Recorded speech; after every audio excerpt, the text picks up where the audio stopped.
عقل مندوں کے لیے ایک زبردست مثال. ہم تربوز خریدتے ہیں، واٹر میلن. مثال کے طور پہ 5 کلو کا ایک تربوز ہم نے خریدا، اور جب اسے کھانے لگتے ہیں تو پہلے اس کا چھلکا اتارتے ہیں نا. 5 کلو میں سے کم از کم 1 کلو کا تو چھلکا نکل جاتا ہوگا، یعنی آلموسٹ 20%، 20% تو کم ہو جاتا ہے. مگر کیا کبھی ہمیں افسوس ہوتا ہے اس کا؟ کہ ہم سوچتے ہیں کہ ہم نے تو تربوز چھلکے کے ساتھ خریدا، چلو آج چھلکے کے ساتھ ہی کھا لیتے ہیں. ایسا نہیں کرتے نا. اچھا، ہم چکن بھی تو خریدتے ہیں، زندہ ثابت، اسی کو تولتے ہیں، تلواتے ہیں، پیسے دیتے ہیں. مگر جب کھانے کی باری آتی ہے، پکانے کی باری آتی ہے، تو اس کے بال، اس کی خال، اس کی آلائشیں نکل جاتی ہیں، تو ویٹ تو کم ہو جاتا ہے. مگر کبھی اس پر دکھ ہوتا ہے؟ نہیں نا.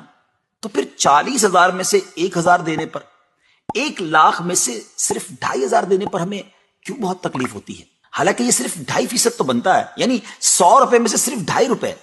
یہ تربوز، کیلے، آم اور مالٹے کے چھلکے اور گٹلی سے تو بہت کم ہے نا. اسی تو زکوٰۃ فرمایا گیا. ہاں، ایک اور بات، سال میں ایک ہی بار دینا ہوتا ہے. مالٹے کا، تربوز کا تو ہر بار چھلکا اتارنا ہوتا ہے نا. یہ 100 روپے میں سے 2.5 روپے یا 1,00,000 میں سے 2,500 روپے سال میں ایک ہی بار دینا ہوتا ہے، اور اسی کو زکوٰۃ کہا گیا.